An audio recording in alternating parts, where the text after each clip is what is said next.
Nur, apa kabar? Nur موجود هنا. تعال تعال دخلك فيديو تعال نور coba buka video buka kamera lah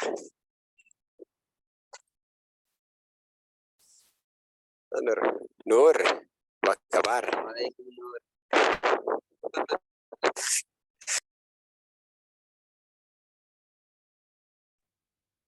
Hey, brother. The host muted me, bro. They will not start. I don't know at what time they will start. Oh, I see you everywhere, bro. How are you? We are fine. How about you? I'm good. Actually, they are recording, so let's have some conversation. So they will start soon. They have to start. We are already here. Yeah, I think in the process. Yeah, let's wait. Let's wait. Let's wait. Let's close our cameras.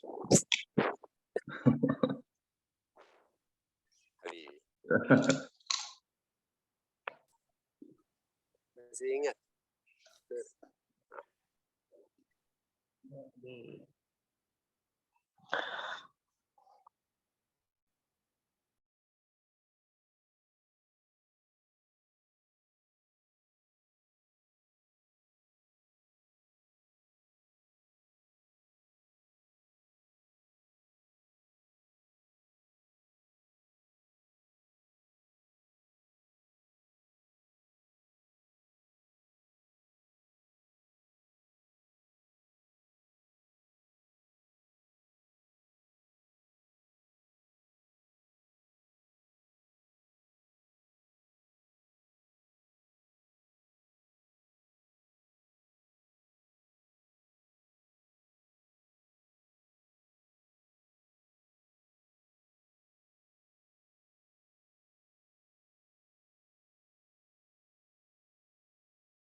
Okay, good afternoon, ladies and gentlemen, and welcome to the International Conference of Entrepreneurship, Innovation, and Creativity, Bravo 20 and 22.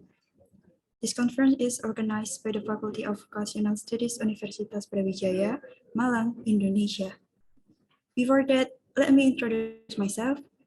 My name is Araya Vidya Putri, your moderator for today.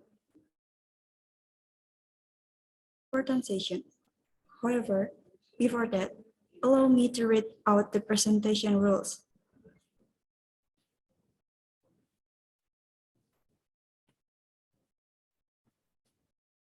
The first is the presenter got 6 minutes for presentation. Next, the presenter and the questioner will have 3 minutes for question and answer. And the last one, the presenter only have 1 minute for closing statements.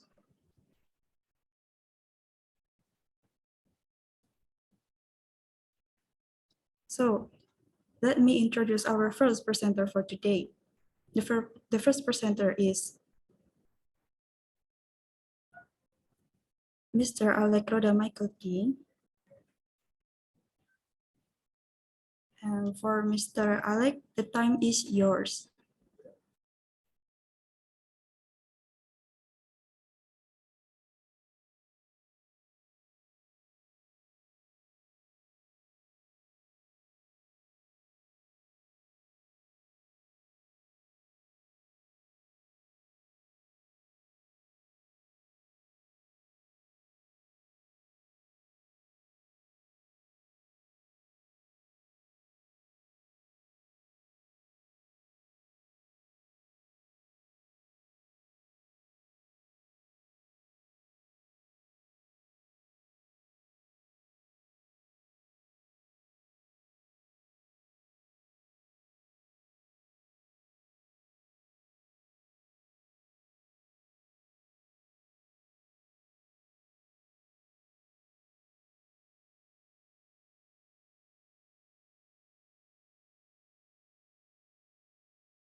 Hello, Mr. Alex. Are you here?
Ali, the time is yours, Mr. Ali.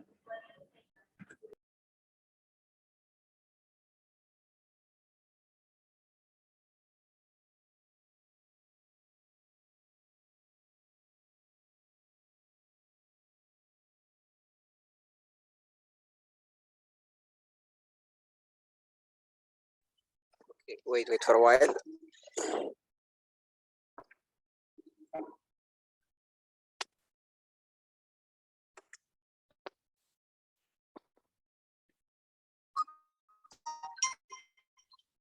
Is it clear? My voice is clear. Yes, I can hear your voice. Okay, that's good. That's good. So let's do the screen share screen, please.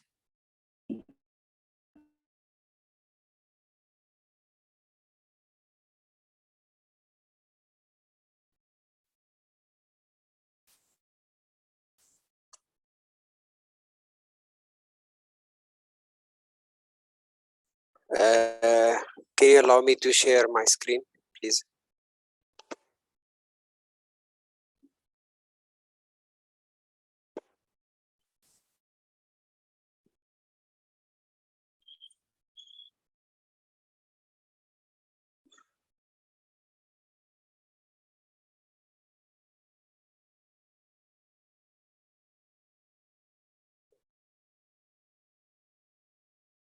So you can see, right? Okay.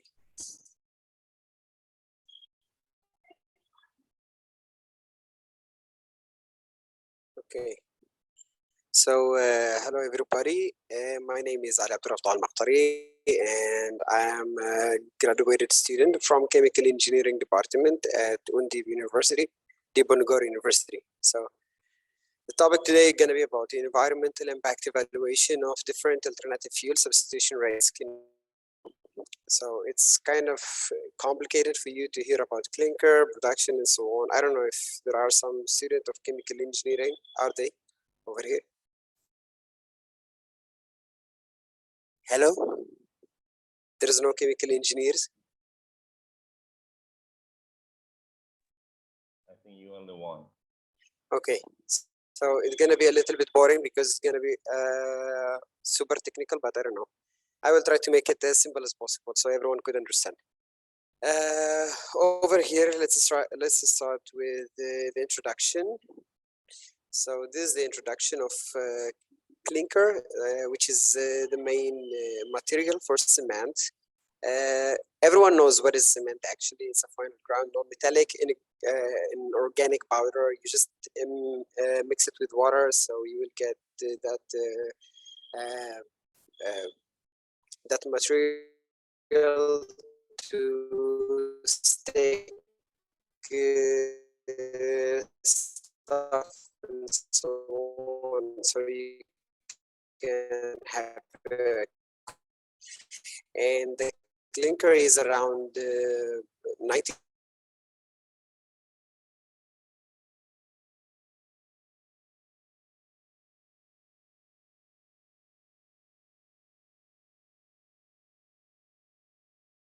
dioxide, ferrite, or we can say iron, and small amount of other materials. So there is a production process for the cement in the cement industry. They have a main process, which is first of all raw material preparation, kiln system, and grinding. And what we are going to discuss about is about the clinker system. The kiln system. There are different process for the inside the kiln system, and the best one, which is the dry process, that is reducing emissions and so on, and not using a lot of energy. As everyone knows, the cement industry is one of the most intensive and heavily industries in the world. The clinker production, or let's say the kiln system, has three main parts, which is the preheater, precalciner tower, and then rotary kiln, and the last great cooler. As I explained to you before, that cement industry requires a lot of energy to produce cement, or let's say clinker, before it's going to be grinded and then mixed with gypsum. Then you can get the cement itself. And why we are discussing about energy? Because we are having a problem with the consumption of energy. The type of energy that is being used in cement industry is mostly thermal energy and electrical energy, but we are focusing only on the thermal energy, as it's one of the main reasons of emissions in the whole world. And for your information, the cement industry is responsible for 8% of CO2 emissions around the world. As you can imagine, like producing 1 ton of cement can emit CO2 globally. And there are different type of emissions as well, like carbon dioxide, nitrous dioxides, and also sulfur dioxides. For such a problem, we have a solution, and which is alternative fuels. And alternative fuels in different industries shows how it make a very big step to reduce the consumption of energy, and also another source of reducing energy. Also, it is reducing the emissions around the world, but it has to be in different how to call it, in different composition. That's why we are going to try the scenarios. This is the idea of this paper. And alternative fuel is one of the most effective technologies to optimize the clinker production by reduce the use of non-renewable fossil fuels such as coal, gas, and so on, and also lowering emissions. So if we want to start to do this thing, we have here a software which is called Aspen Plus simulation. It's better than to do it in real life, so we are not going to consume a lot of materials and spend a lot of money. It's so simple to use smart technology and artificial intelligence to get some data at least, and then you can produce it. So the methodology of this process, I only focus on one part of the cement industry and the kiln system, which is the pre-calciner. It's so technical, as I explained to you.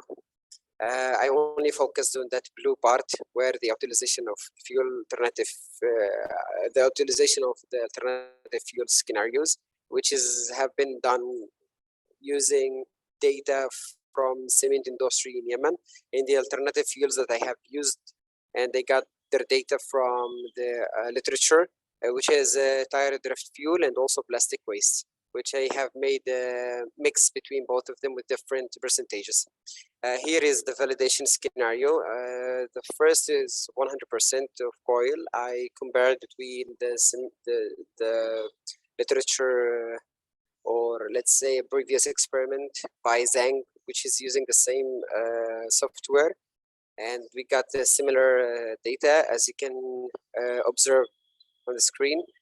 The thing that I have done is I only use dry coil, so I can see the difference between my experiments and Zhang experiments in 2011 and mine in 2022, which is quite similar by focusing on outlet temperature, oxygen and CO2 and CO.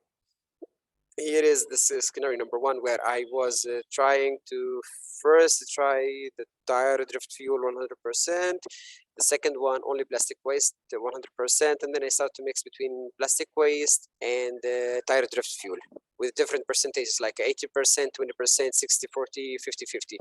And as you can see, comparing with the validation scenario, that there is a reduction of use of emissions, which is produced by the experiment. The validation process, the validation scenario showed that while we are using coil, it will produce CO2 emissions, also nitrous dioxide emissions, and also carbon dioxide emissions. Over here, I stopped the dry coil. I didn't use at all dry coil, only alternative fuel with different percentages and different scenarios. I only mixed between both of them without the presence of dry coil. Then here is the schedule that I can compare between emissions, quality, and energy as the main variables to know which one is the best one. For energy, I made sure that the outlet temperature should be the highest if it's increased or not. Ash, as it will, ash and moisture will affect the quality of the cement. Also, how emissions are reduced, and you can see over here. And then I choose the 50-51 mix. And then I did the second scenarios. I did the substitution rate with the best mixture, which is like, as I have explained before, 50-50. And they made the percent of dry coil by 10%, 20, 30, 40, 50, and so on, until we got the 90% of coil and the mix of two different alternative fuels, which is the main idea. And you can see how it's increasing.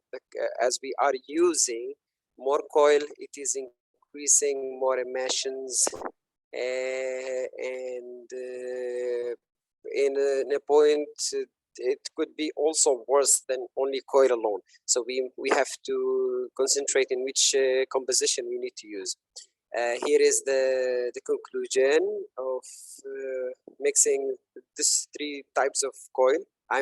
This type of fuels.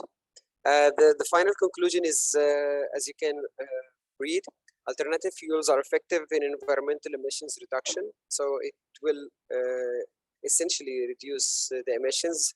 Also, when we are using less fossil fuel, which is the coil in my experiment, it's a better choice for the environment. Alternative fuels are practical option for energy source replacement, and the quality can be contaminated negatively by the fuel's moisture content and other chemical combustion in the ash. The ash can contribute positively to becoming a supplement for the raw materials by designing the input composition. And the final points, which is the utilization efficiency of fuel mixture substitution rates, depends on several points, which are the first one, which is the main important thing for me, the policymaker. Also, availability of alternative fuel, chemical compositions of alternative fuel, the calorific value while we are using which type of alternative fuels, and also the location where we can get that type of alternative fuel. So this is the end. Thank you so much. If you have any question, yeah, silahkan. Terima kasih.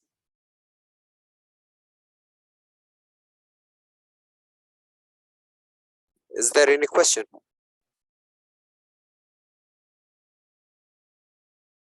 Or I was too fast? Because we only have 10 minutes and I think I already took so much, and that's why I was asking you. I could be more deep and more technical about this, but I think most of you are sleeping probably. Hello. Selamat pagi. Hello. You're here. Hello. I have a question about the last part of the presentation. Yes, Habibi.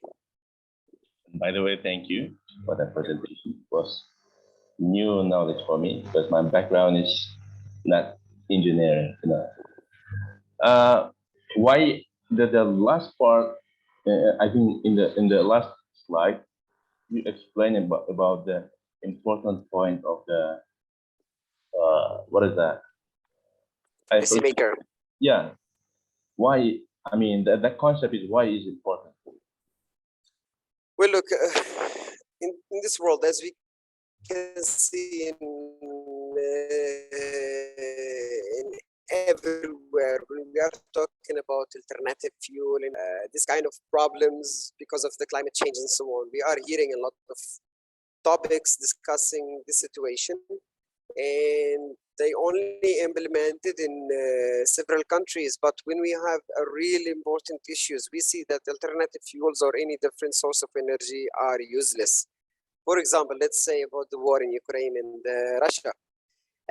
What happened right now? Europe are running out of gas. Now they are coming back to Africa. Please give us some coal and bring us some gas and so on. Where is the source of energy that we were discussing before, that you're going to be ready for any situation, you take care of the world, but actually what they are talking about is nothing. So it's all about the policymaker. And if you can see the second thing, in different countries, they have a different standard about their emissions. For example, in such industrial countries, because they are big countries, they are allowed to imitate or to pollute the environment as long as they can produce more money, and it's all about economy. For example, let's take China as an example. They are really trying to work so hard for another alternative sources for energy, but what we can see, they are pollute the whole world with the emissions, and it doesn't work at all. We should find a different solution, really practical solution, not just only discussing and make sure that we can make more money. As long as we can produce more carbon, it's all right. For rich people, it's fine. I mean, you can see who are emitting more carbon, who have jets, who have really strong economy, like Europe, America, and so on. So that's a point. For example, also in my country, I can imitate as much as I want of carbon dioxide or any type of greenhouse gases, as long as we don't have a government. So where is the policymaker in that situation? There is no. Who is concentrating on this issue? No one. So that's why I'm saying policymaker play a very big role to choose which alternative fuel is the right one for the environment and which one is not. So that's a point from my side of view, because I was reading a lot of papers. Most of them are not discussing about this issue, but they're only discussing a technical issue. We should also be in such topics as well for engineers. I think we have our own opinion. Thank you very much. Again. Is there any question?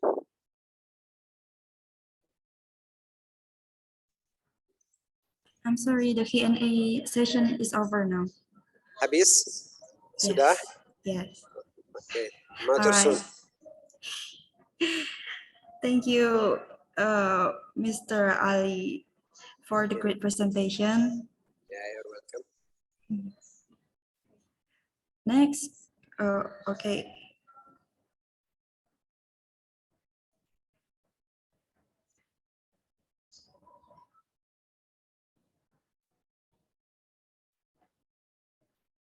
Okay, I will give you all information for the next presentation session. There is no Q&A session because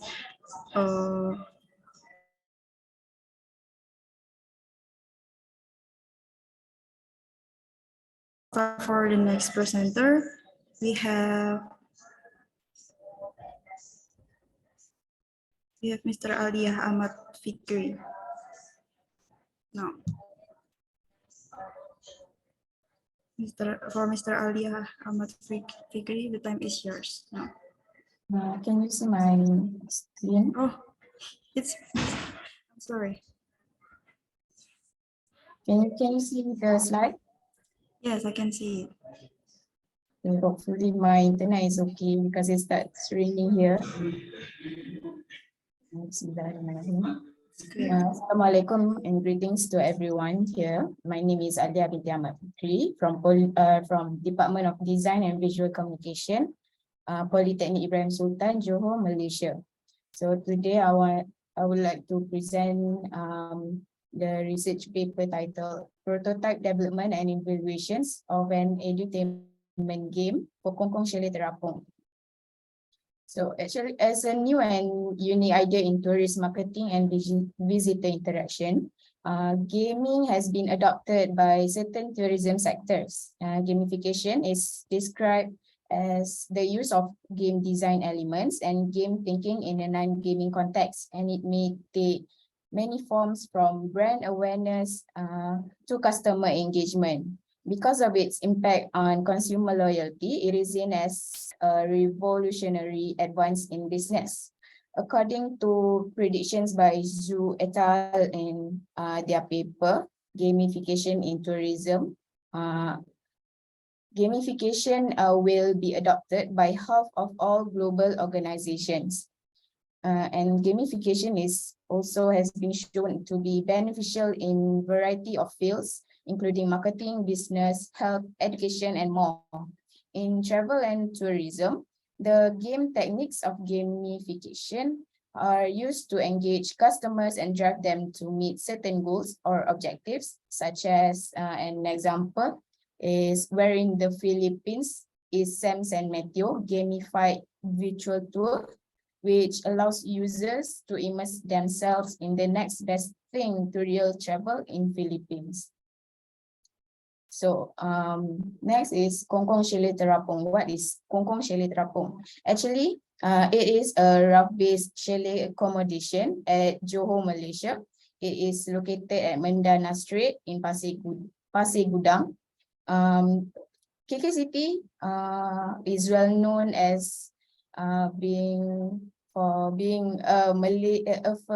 family-friendly tourist spot that offers a wide range of activities to its guests, including overnight and rafting stays experience, fishing, karaoke, and others. And in 2020, KK City has been proposed as one of the interesting destinations tourists must visit by Pasir Gudang City Council. So based on the observation and interview that researchers have been made there, there is no denying that this tourist spot has offered a lot of activities, but almost all of the activities on offer are only suitable for adults only. Furthermore, this tourist destination does not have much attraction for those interested in educational tourism. Interest in collaborative learning has been the latest trend in education toward active learning, where students actively engage in building their knowledge through discovery, discussion, and expert guidance. So travelers' perspectives and knowledge will not be increased since KK City has not planned or organized any activities to encourage them to do so. Therefore, this research paper aims to develop and evaluate an edutainment game as one of KK City's attractions for younger visitors. And the goal is to improve the whole experience by making the entire visit to become more enjoyable, engaging, and interactive. So the methods that have been utilized for this paper is firstly observation, where researchers use all of their senses to observe individuals in natural surroundings, scenarios that occur naturally to obtain information as well as current condition problems, and allow researchers to find a solution that can improve the experience of tourists during their stays. Next, it will go to the game development process, which consists pre-production phase, production phase, and post-production phase. Lastly, to evaluate the effect of the implementation of this edutainment game, a quantitative method was implemented where user testing was conducted using a questionnaire based on survey. So this is the first process of game development, which is pre-production.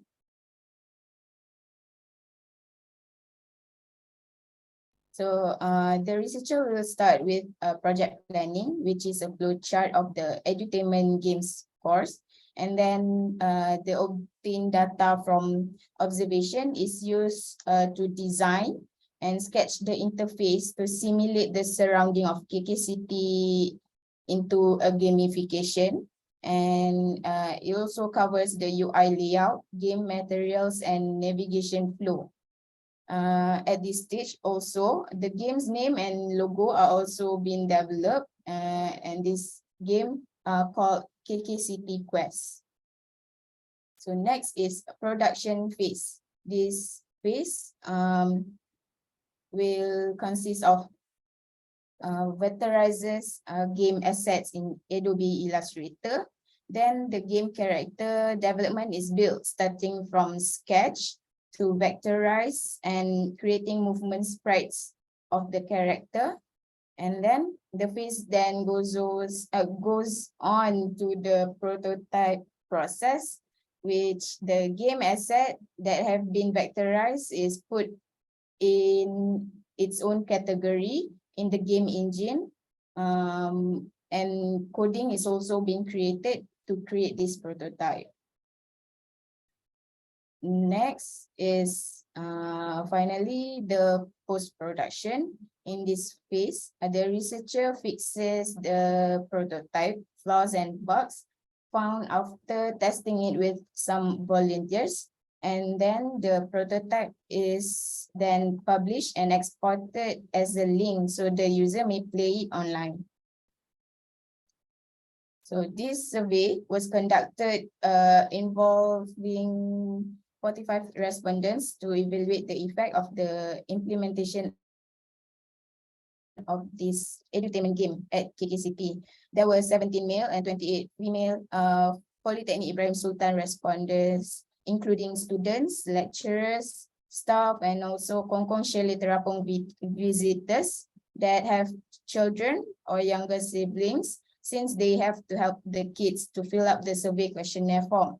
This questionnaire is designed based on a study of development and validation of the game user experience satisfaction scale, or known as GAS scale by Fans et al.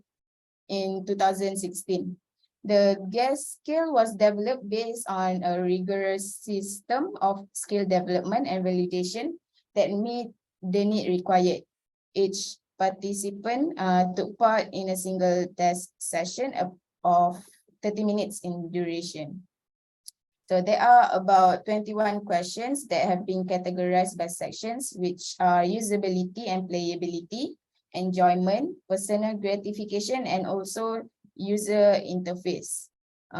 Using the mean score interpretation from Moiduni in 2009 to interpret the level of satisfaction for each question answered by respondents, we can see here that all of the questions are at high level.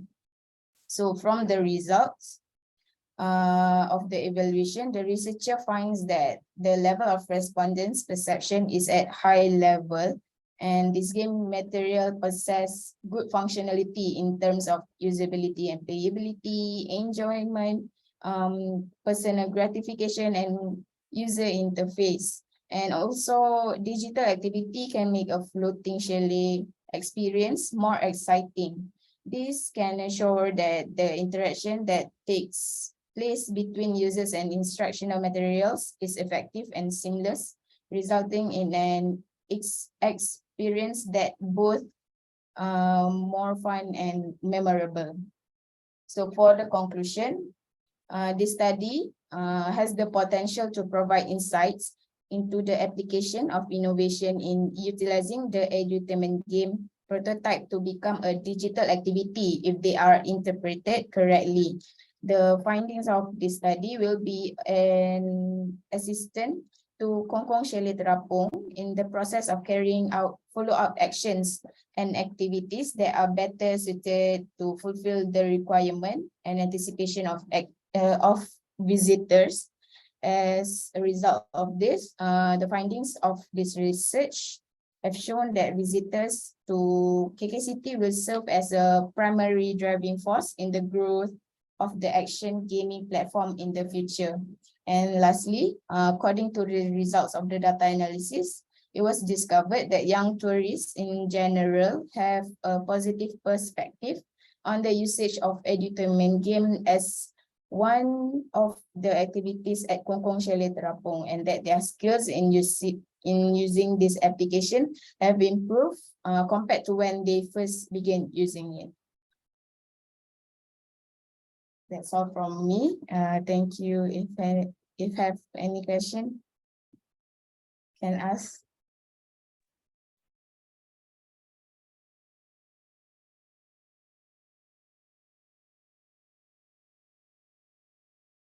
Yeah, Ahmad Fikri, because we can't have Q&A session, so now it's time for the next presenter. We have Mr. Alessandro Umbubala Rundi. The time is yours.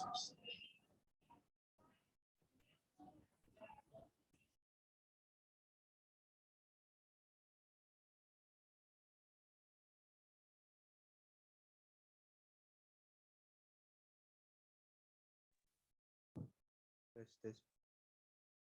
Can you hear me? Yes.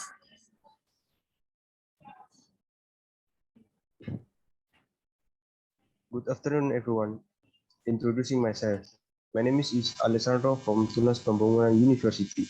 On this occasion, we are proud to present our research material entitled Comparative analysis of the WPSRW and TAPSIS method as the supporting smart mobility with the case study of the Trans Central Java bus route.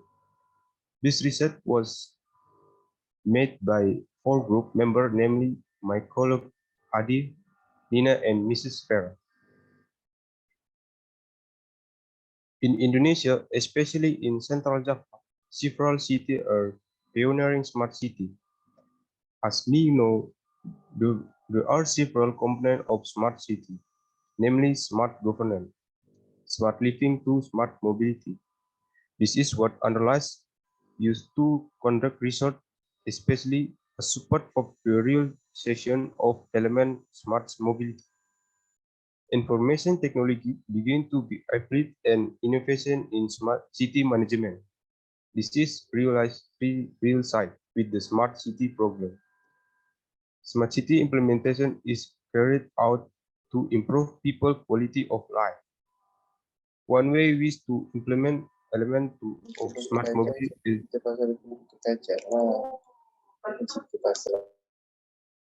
that focus on improving transportation service in a city. Central Java has intercity bus service that are managed by the government, otherwise known as Bus Rapid Transit or BRT. This is the government first step in the implementing smart mobility. BRT is a public transportation service that be can enjoyed by all groups.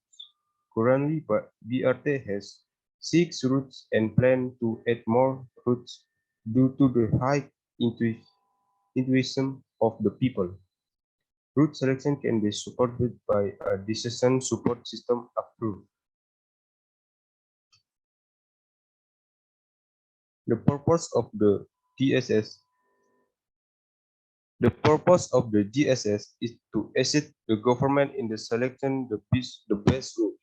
Several DSS methods that can be utilized and help user WPSRW and TAPSIS. Therefore, we compare the 3 methods so that they can be used as a recommendation for manager to determine the best route with the DSS approach using with the method is better. In the research phase, of course, we read in the research preview studies. Based on the research, the novelty of the research is to have a different object from determining the best route for BRT and using sensitivity test as an effort to determine the most suitable method. So the accuracy of the high method is obtained.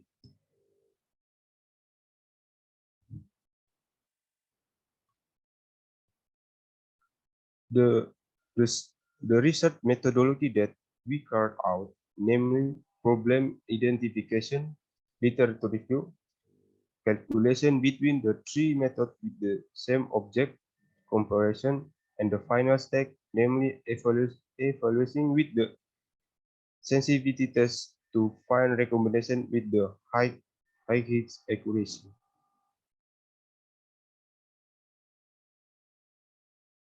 In the study, in this study, we use 20 alternatives taken from the bps.co.id government link from BRT travel routes and 4 criteria, namely total population, distance, vehicle ownership, and the number of public transportation. Calculation of each of the 3 methods have the same initial step, namely determining the criteria and the suitable rating of each alternative. The difference between there is the wet product perform calculation with a values factor or S. But in SAW, it takes into account the decision matrix and normalization, where top is a slight comparison calculation, namely taking into account the positive and negative ideal solution and the distance for the ideal solution. In the table, it can be seen the result of the top 5 ranking of the 3 methods. For the high case ranking, I'll point to the same alternative, namely Bajumas to Kebumen.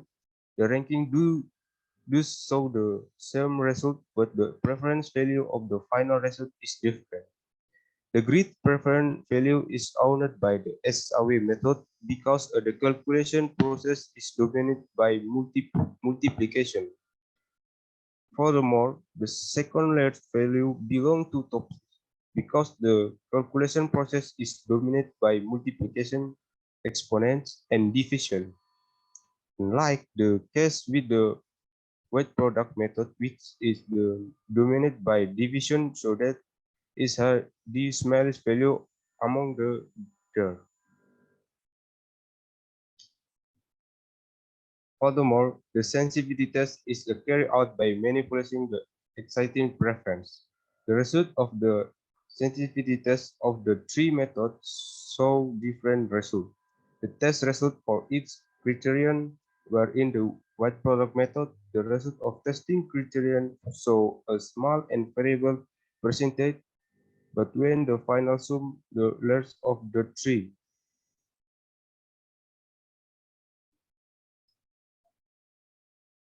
Finally, in the conclusion, based on the test sensitivity test of the 3 methods, the result that has the highest accuracy is white product, because the calculation process 3 is a third important way, which is the result normalization of the initial, so that with use the calculation are more consistent.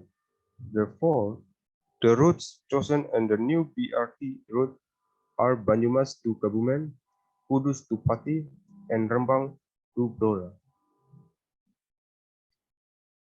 And finally, I would like to finish the presentation with the quotes. The more you read, the things you will know. The more you learn, the more place you will visit. Okay, thank you for presenting. Good afternoon. Good afternoon. Any question, please?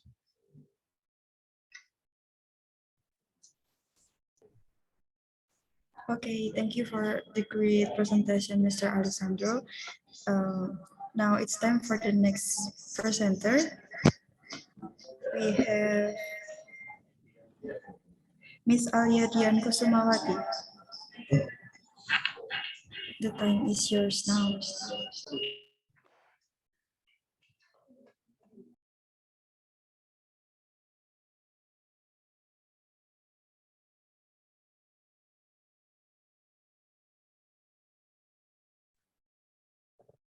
All right, so it seems like Alia Dian has internet trouble, so I will replace her.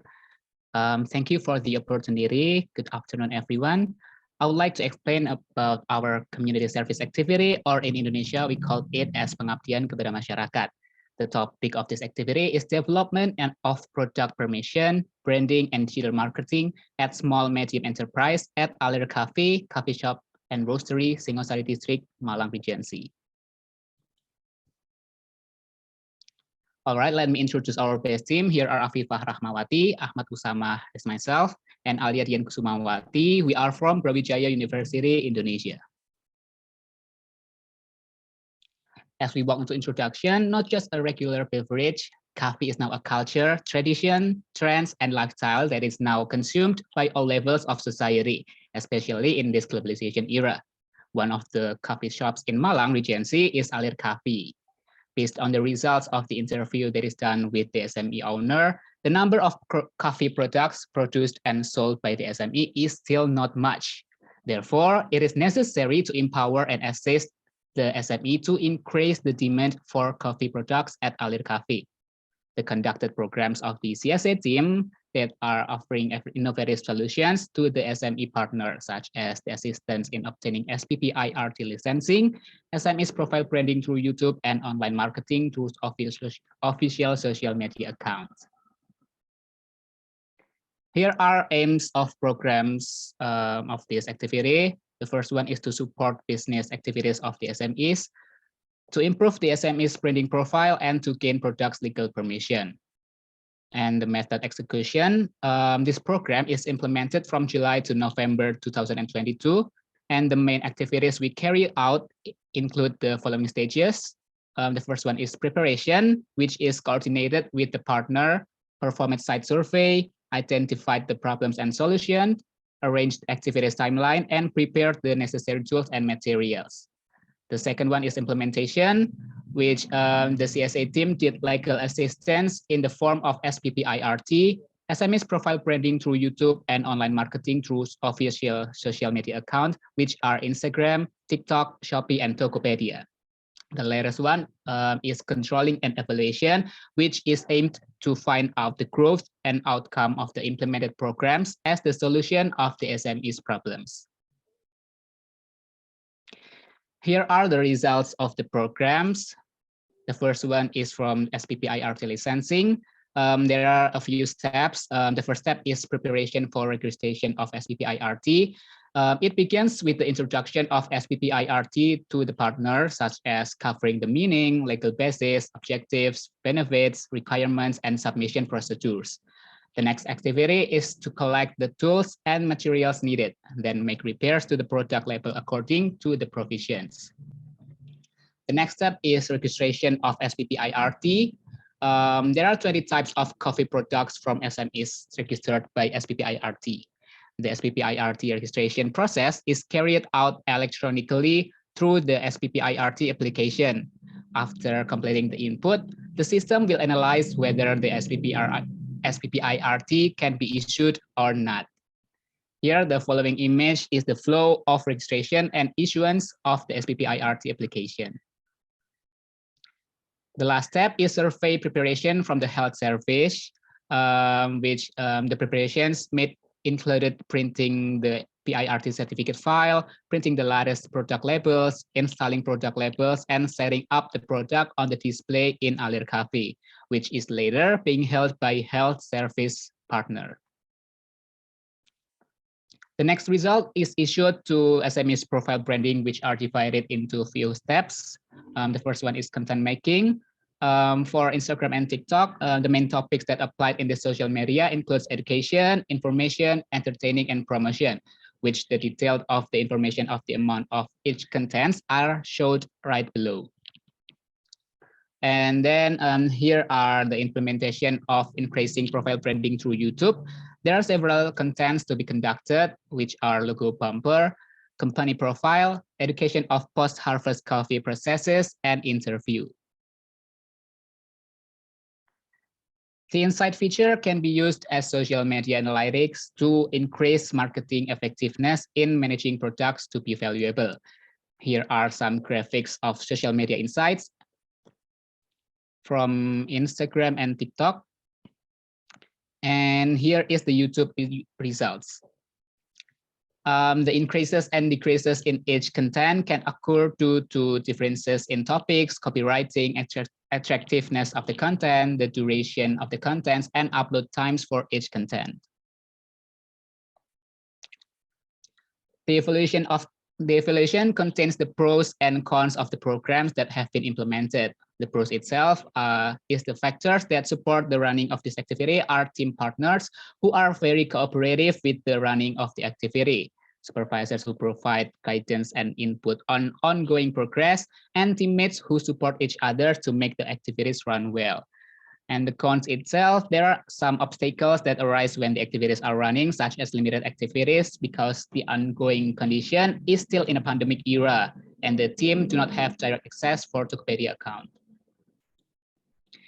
In conclusion, let me sum up my main points. Community service activities are activities as a place or means for students to help the community in solving existing problems. The results of the SPPIRT registration activity were the 20 types of ground coffee variants that already had PIRT numbers. Then in terms of branding, it shows an increase in followers and insights as well as a better social media display. So from this it can be concluded that community service activities have a positive impact on partner business. Suggestions that can be given are for partners to carry out carry out the sustainability of the program, provided in the form of being consistent in SME branding through online information, media, and adding human resources, so they can develop the SME business for the better. That's all from our PES team. Thank you for your time and attention. I would like now to invite any questions you may have. Okay, thank you for the good presentation, Mr. Ahmad Usama. Now it's time for the next presenter.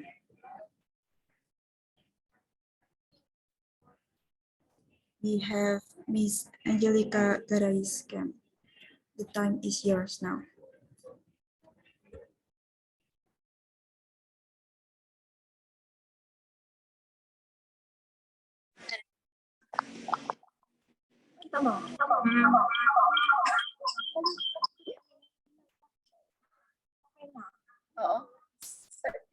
There is no secret to success. It is the result of preparation, hard work, and learning from failure. A pleasant afternoon, everyone. I am Angelica Cam of Capiz State University from the Philippines, and I'll be discussing with you, along with my co-researchers, Gladys De La Peña and Cristel Ansumagaysay, our research entitled Preparedness of Students in the Certified Public Accountant Licensure Examination, Input to an Inclusive Curriculum Program. The Certified Public Accountant Licensure Examination in the Philippine context is one of the few enduring and demanding professional examinations. While the demand for CPAs is a good news for the profession, there is a declining performance and widening gap between the number of students graduating with accounting degrees and the number of candidates taking and passing the CPA exam.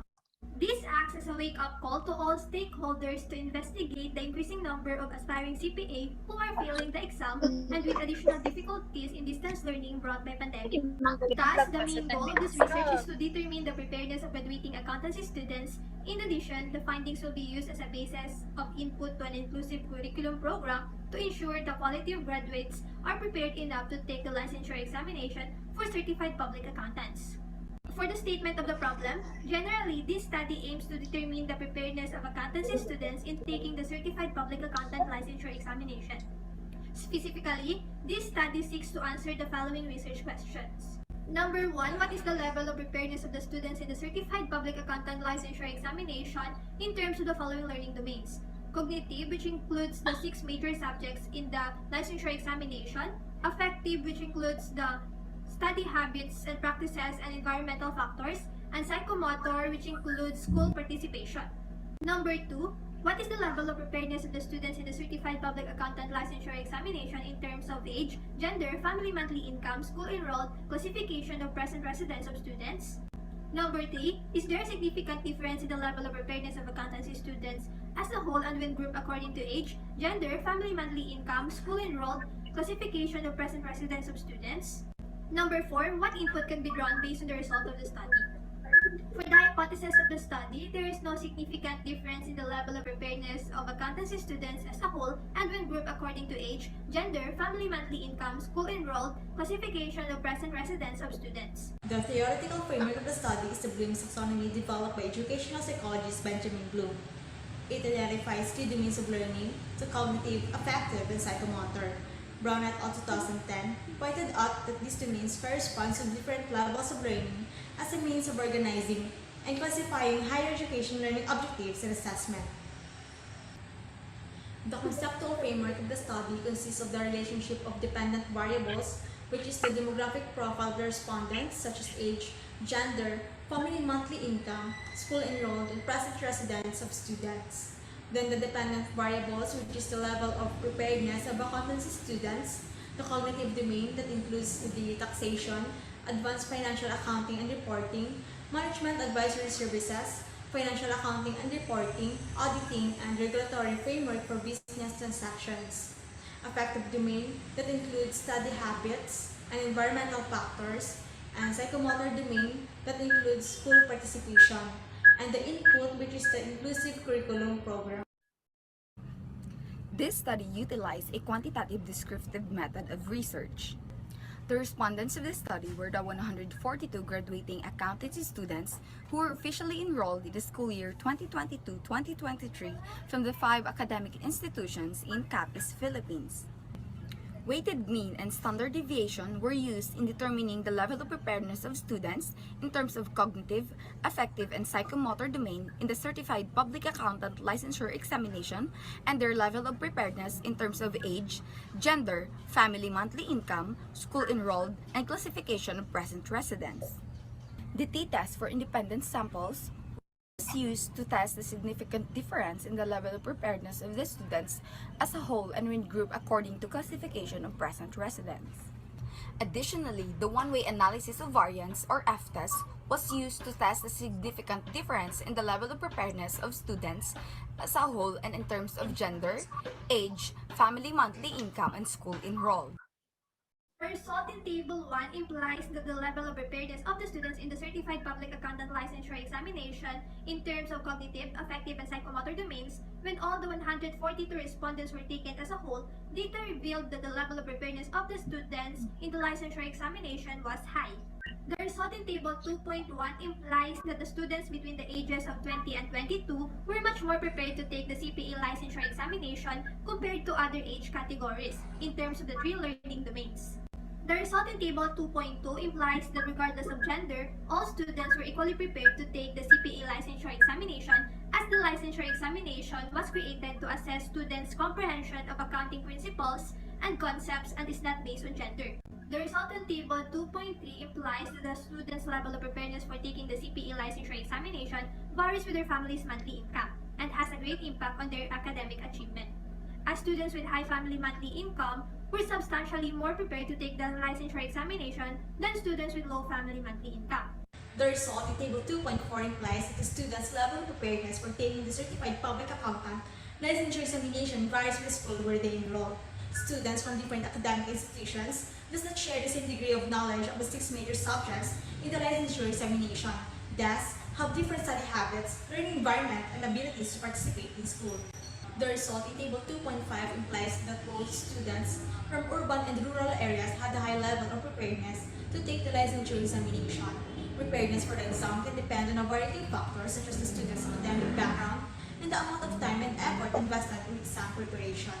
Hence, regardless of where they are from, students' level of preparedness for the licensure examination was the same. Results in Table 3 revealed that there was a significant difference in the level of preparedness of accountancy students when grouped according to the family monthly income and school enrolled. Therefore, the null hypothesis was rejected. Also, it was revealed that there was no significant difference in the level of preparedness of accountancy students when grouped according to age, gender, and classification of present residence of students. Therefore, the null hypothesis was accepted. The researchers came up with the following inputs to an inclusive curriculum program aims to enhance students' learning, engagement, and experiences in accountancy program. In cognitive domain, identify areas in the curriculum that can be streamlined or improved, conduct a program called Project Recall, and incorporate team-based learning. In affective domain, increase fundraising for student scholarships, conduct a program called Project How, evaluation of insights and feedbacks of students to the efficiency and effectiveness of the course program, and providing students with access to counseling services. Finally, in psychomotor domain, engage to outside stakeholders for the participation of students in relevant seminars and trainings, incorporate the practice of technology into course design, and conduct a practical assessment of the students' preparation for the actual examination.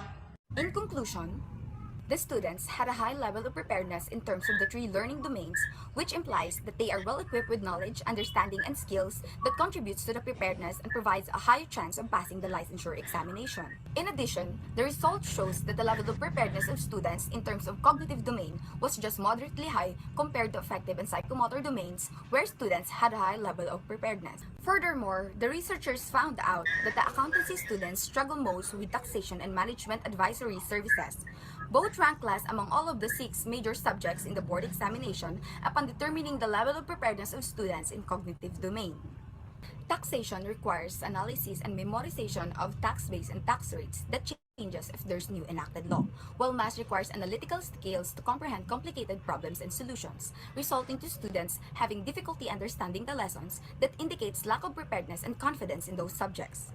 As I said, the students had a high level of preparedness in both affective and psychomotor domain, indicating that the study habits and practices, environmental factors, and school participation have the same significant contribution to the students' preparedness in the licensure examination. Moving on, students between the ages of 20 and 22 were much more prepared to take the CPA licensure examination compared to other age categories. And all students, regardless of gender, had the same level of preparedness to take the CPA licensure examination in terms of cognitive, affective, and psychomotor domain. Furthermore, families' monthly income also had an impact on the students' level of preparedness, and their level of preparedness also varies with the type of school they were enrolled. Classification of present residence of students also had no impact on their level of preparedness, whether they reside in rural or urban areas. Hence, there is a significant difference in the level of preparedness of students as a whole and when grouped according to family monthly income and school enrolled. While there is no significant difference in the level of preparedness of accountancy students as a whole and when grouped according to age, gender, and classification of present residence. Finally, an inclusive curriculum program can enhance students' learning, engagements, experiences, and outcomes in BSA program. Accounting students are highly prepared to take the CPA licensure examinations, though their level of preparedness in terms of the three learning domains differ. To help students improve their cognitive abilities, academic institutions should focus on improving the delivery of their curriculum and implementing tutorial and review programs. For the affective domain, support such as financial assistance, mentorship, feedback collection, and counseling should be provided. Additionally, engaging external stakeholders, incorporating technology, and conducting practical assessments can help enhance the coordination of students' cognitive and psychomotor skills. As the results showed that the respondents had a moderately high level of preparedness in terms of cognitive domain, the researchers suggest to propose a tutorial or review classes to be implemented to assist the students with poor academic performance and preparedness in improving their accounting knowledge and skills. The researchers suggest to raise scholarship opportunities that could help them invest in learning materials and cover some of the costs associated with the licensure examination review, and create a learning environment that is conducive by providing classrooms with well-equipped modern technology and resources that is comfortable and safe for students to learn. The results of this study can be used for the development of the curricula and to further improve the preparedness of the accounting students in the Certified Public Accountant Licensure Examination. And that marked the end of our presentation. Good day, everyone.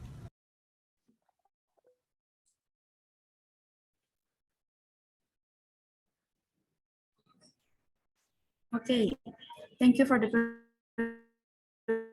presentation, Ms. Angelica.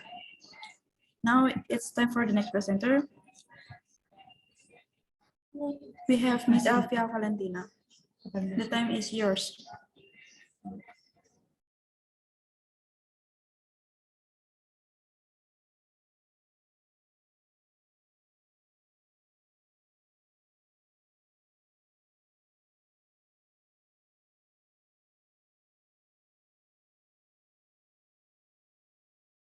Okay. So good afternoon, everyone. My name is Brawijaya Valentina, and I'm taking food science and technology in Brawijaya University. In this moment, I would like to discuss about the application of simple qualitative and quantitative tests for borax identification in food as part of my community service program that we run at Asam Sugar Urbanage in Malang. So food safety is a condition and effort needed to prevent food from being contaminated from three types of contaminants, namely biological, chemical, and other objects that are disturbing and harmful to human health. In Indonesia, food safety is mandated by government regulation number 28 of 2004 concerning food safety, quality, and nutrition. When we talk about food safety, contamination is something that comes up frequently. Contamination is defined as the presence of hazardous materials or organisms in food accidentally. There are several types of contaminants, namely biological, chemical, and physical contaminants. In the form of bacteria, mold, yeast, parasites, viruses, and algae that cause food spoiling, making it unfit for consumption and has the potential to cause poisoning in humans and even death. Chemical contaminations are chemicals that are not allowed to be used in food because of their ability to cause harm. Chemical contamination can be classified into several categories, which are natural poison, chemical contamination from the environment, the use of food additives exceeds its permissible amount, and the use of hazardous food additives. And the last one is physical contaminants are objects that may not be in food, such as hair, nails, staples, dead insects, stones, or gravel, broken glass or glass, metal, and others. One of the scopes of food safety that needs to be taken care of is related to food additives in food products. Food additives are materials that is not generally used as diet and not reversed to a typical component of food, with or without having nutritional value that is intentionally added to food for technological purposes in manufacture, processing, preparation, treatment, packing, packaging, and storage. Particularly, especially traders often use hazardous food additives, including borax, with the intention of increasing the product's sensory quality and the excuse to increasing the profit. Borax, which also known as sodium tetraborate, is a chemical compound in the form of white, odorless crystal and will form hydroxide and boric acid when it is dissolved in water. Borax are normally used as preservative agent in taxidermy insectarium in tandem with its usage in the manufacture of detergents and antiseptics. However, in spite of the usage of borax has been banned by government, a great deal of food manufacturers still ignores it, as in the manufacture.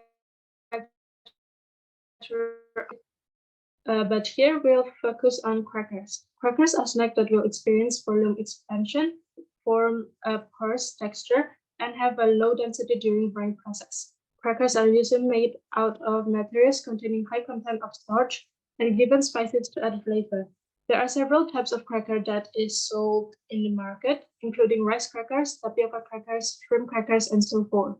The main characteristic that describe crackers is their crunchy texture. So many ways are done to ensure these characteristics can be obtained, including borax addition in the production process with the aim to increase the crispiness and its savory taste. Consumption of borax will cause several symptoms such as nausea, vomiting, diarrhea, headache, and at a more serious level can cause anorexia, infertility, seizures, and nervous disorders. If ingested, borax can cause effects on the central nervous system, kidneys, and liver.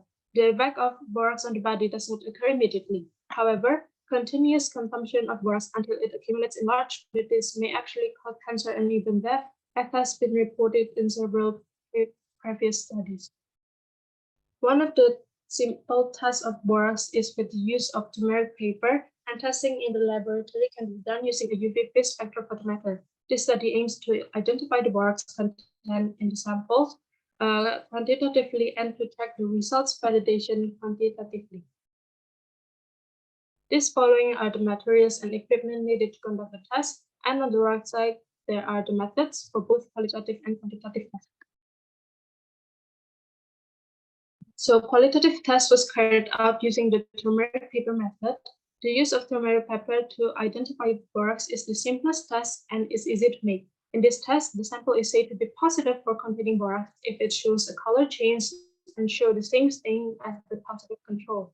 From the results obtained, it is known that the sample of the colorful tapioca cracker and the homemade sample 1 is positively containing borax. There is a noticeably changes which it looks almost the same or produce a more brownish yellow color when compared to control paper.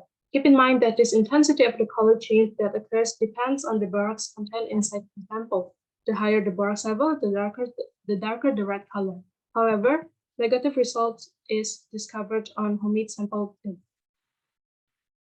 This color changes occur due to the presence of curcumin inside the turmeric. Inside the borax, when it is in the form of boric acid, will be bound by curcumin found in turmeric, which contains two forms of tautomer, in particular ketones and anoles. The ketone groups and hydroxyl groups will react with boric acid to form a red-brown boron cyanone curcumin chelate complex, or also known as a rosocyanine complex.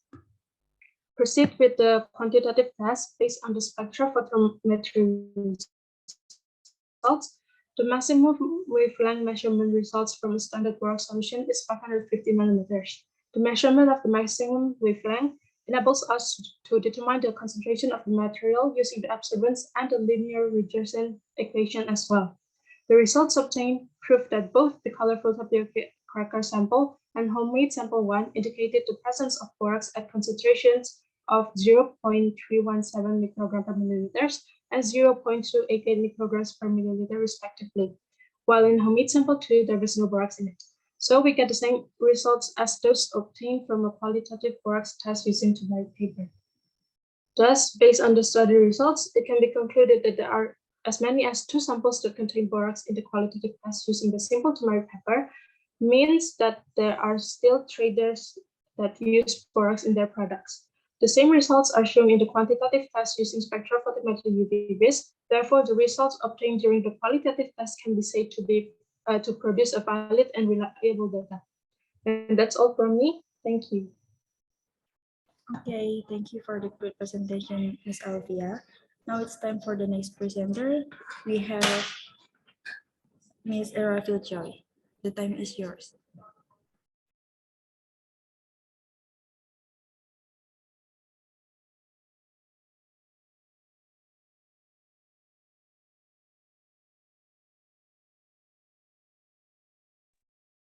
Good afternoon, everyone. So I am Rafael Joy Cabanga. So I am going to present my study entitled The Normal Operation of Selected Restaurants in Brawijaya, Iloilo, Philippines, as perceived by entrepreneurship students of Iloilo Science and Technology University, Baratek Novo Campus.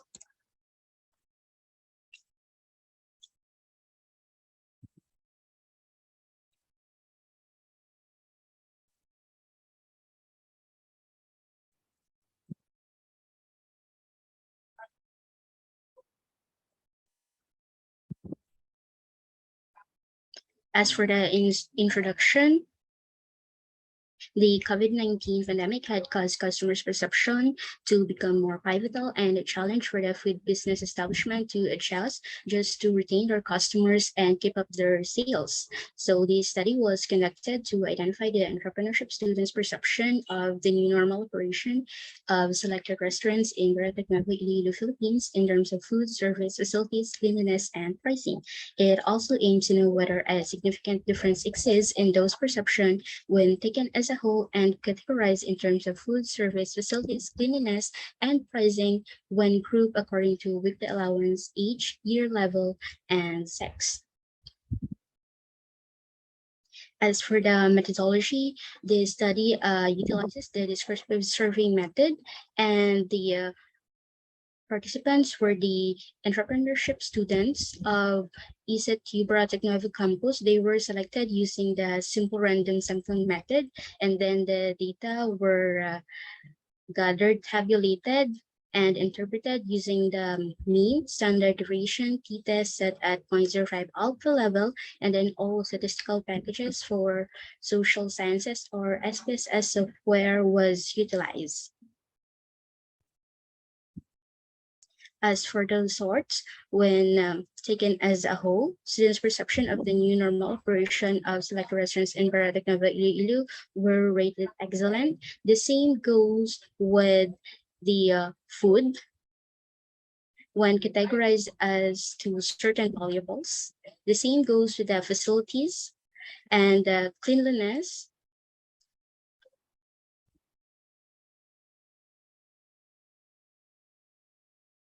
As for the difference in perceived food of the new normal operation of selected restaurants in Baratek Campus, all were rated excellence, except for the variables of cleanliness.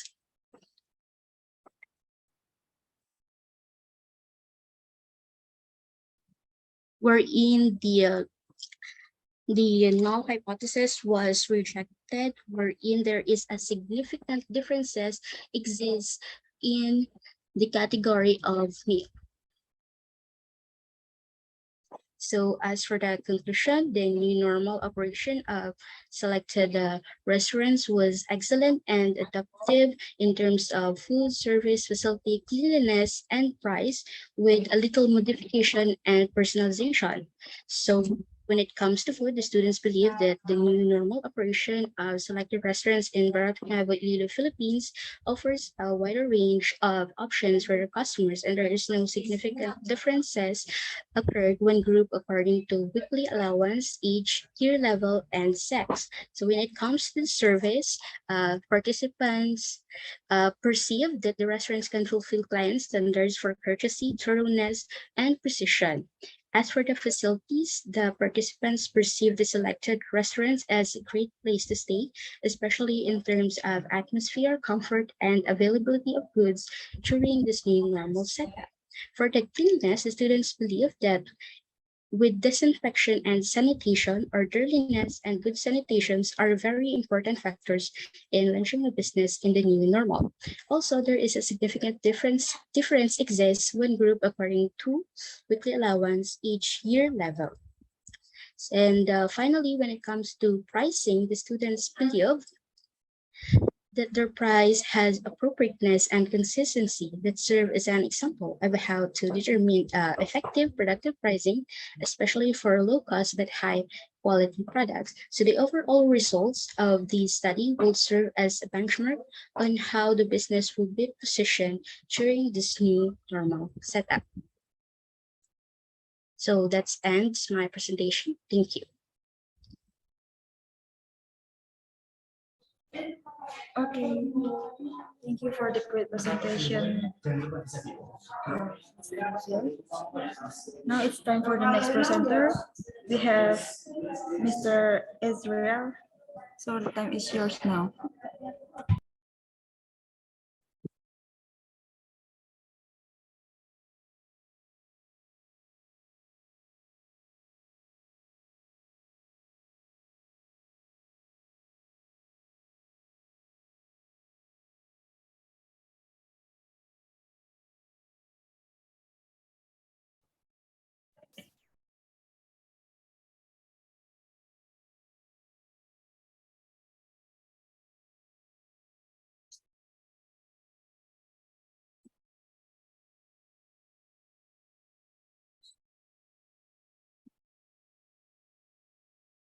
Hello and good evening, everyone. First of all, I'd like to thank you for giving the opportunity to present at the student conference. So for today, I would like to present our case study at seafood restaurant the Arusmara that we propose a bundling pricing menu. So before we get into started, I would like to introduce my group member as I am the group leader. So my name is Izzer to Henry as a group leader that will represent my group, and my group member are Nurul Natira binti Abdul Karim and also Amy Zati binti Yusuf. We are a polytechnic student Kuching at Malaysia, and we are diploma student as we are taking diploma in business study. So for the introduction, the Mara is a seafood restaurant located at Telaga Air at Fishing Village. Therefore, the fishing village are located near our campus at Polytechnic Kuching, Sarawak. As the result faces intense competition from the other four seafood restaurants which are just next to each other. As at Telaga Air in Kuching, there are many competitors near the Arusmara restaurant. In addition, the economy was severely affected by the pandemic COVID since 2019. Hence, the restaurant needs to think on how to stand out in a cooperation with the competitor. So this is our research objective. As this research study attempts to propose the bundling pricing that we did to the seafood restaurant the Arusmara. Bundling pricing is a strategy employed by businesses to offer several products as a package and sold as a single unit for the one price. It built on the ideas of consumer surplus, which indicated the difference between what the customer pays and what the customer was willing to pay. Hence, bundling pricing is a purpose to capture more customer surplus and eventually boost the sale of the restaurant, especially for the Arus Mara restaurant. Next up is the conceptual framework for setting bundling pricing menu. As for this bundling pricing menu, we crafted the menu process in a ever-evolving process that takes plenty of real-world factors into account. The factors to access include the production cost analysis, competitor analysis, and customer demand. In this study, we incorporate other useful tools for developing pricing models such as SWOT analysis of the firm, customer feedback analysis, product proprietary data analysis, and also competition analysis. It is hoped that with proper market research, the bundling pricing menu is not just more appealing to the customer, but more profitable as well. Next is, this is our bundling pricing menu that we set up with our supervisor and also my group member, as we propose a mix and match bundling to the Arus Muara. We specify a few main dishes for the customer to choose from, and they can create their own custom bundling from the option available. This provides them more control by constructing their own package from a selected assortment of product. This strategy helps the customer feel that they are in direct control on what they want to buy, whereby increasing the perceived value of the items. This is the perfect method for encouraging the customer to buy product in bulk without forcing them to buy items which do not favor them. As this is the example, we have the sell out menu and also rice combo menu. So by this, how we set up our price. So we are using charm pricing strategy. We propose the bundling up the menu with charm pricing strategy. It utilizes a useful psychological phenomenon common in all human automatically deciphering information and attaching meaning even without our conscious thought. When people see the first number in a price, their brains automatically attach value to it and assume the value for the rest of the number. For example, brands do not see 69.99 ringgit Malaysia as 70 ringgit Malaysia minus 1 cent. Instead, they will see it as a 60 ringgit Malaysia or something. We also propose a lowering average price per customer in bigger size combo. This is to attract the customer to order in bigger portion as they find it cheaper and worthwhile. So we also conducted a survey. Therefore, the survey aims to eliciting views from new and returning clients was carried out. A random sampling of 62 respondents were invited to answer the question A via Google Form. Respondents were asked to answer a total of 9 questions, aiming at gauging their perception and opinion on the bundling pricing menu. The descriptive analysis was performed to analyze the result. The findings provide insight into whether this bundling menu is beneficial and can boost the Arus Muara existing and future businesses. As for this is our finding for the survey that we already conducted as 69 respondents. So for the first question are, only 52% of the respondents indicated that they know about the Arus Muara. This revealed that about half of the respondents have never heard of the Arus Muara seafood restaurant, highlighting that there are much more promotion and activity to be carried out. As for this, we conducted this bundling pricing menu, therefore can also help them to create and boost their customer. For the second question are, all the respondents are in full support to have bundling pricing menu at the Arus Muara. Their support towards the initiative to offer bundling pricing might draw in more new clients to visit the Arus Muara. And number 3 are while 89% of the respondents perceive that the pricing is reasonable, there is, however, 11% who thinks that the price is expensive to them. This suggests that the promotion activity should target a middle and higher level income group who have more purchasing power. As for this, usually seafood are expensive to buy. For the fourth question, 98% of the respondents indicate that they will order the bundle prices menu as a purpose.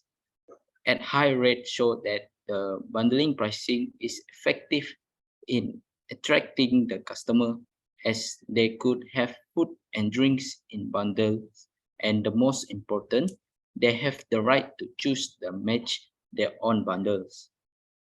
Number 5 are all the respondent thinks that the bundling pricing will become an attraction to customer. And number 6 is 98% of the respondent are the opinion that the bundling pricing menu offer better deals. This is extremely essential to yield the customer surplus, in which the respondent perceive that they pay the greater than they want to willing to pay. As question 7, we ask about, do you think that the bundling prices menu worth the value? So we receive a respondent, or the respondent agree with the bundling pricing menu because of the worth of the value, as this give a beneficial to the customer as well. For the 8th question, we ask about, do you think that the bundling pricing menu is suitable for all categories of customer? As we get the answer from the existing and new customer, 95% of the respondent thinks that the bundling pricing menu is suitable for all categories of customer. It is not surprised that the other 5% say no, as seafood is considered more expensive and not all can be afforded because of the supply that they will get for seafood. As the last question are, do you think that the bundling pricing will help the Arus Mora to capture bigger market share? As the answer were, all the respondents cited the positively on this bundling pricing menu in helping the Arus Mora in capturing a bigger market share, as this could also boost their customer and also boost their profit. So for the conclusion is based on the finding that we get. So the finding revealed that the bundling pricing menu is much welcomed by the customer. The customer are satisfied and crave to try the bundling menu set as an affordable price. By implementing this bundling pricing menu, we are strong belief that it will help the restaurant as much as possible by luring more customer and boosting the sale. It does not only introduce the customer to multiply product at once, but also increase the sale of relating food item. So in last word, I would like to thank you everyone for listening and have a nice day. Thank you. Okay, thank you for the great presentation, Mr.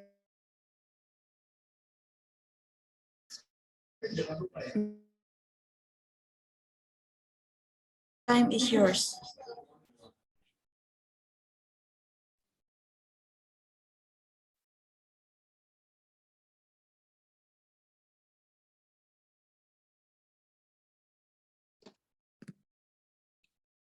Can you hear my voice? Yes, it's clear. I want to share, but it's still sharing by someone else. I want to share my screen. Yes. Yes. I can. I will share. Bismillahirrahmanirrahim. Assalamu alaikum wa rahmatullahi wa barakatuh. My name is Faizuddin Ibrahimi, a graduate student at Polytechnic Electronica Negri Surabaya from Afghanistan. Today I'm gonna present about industrial inverters.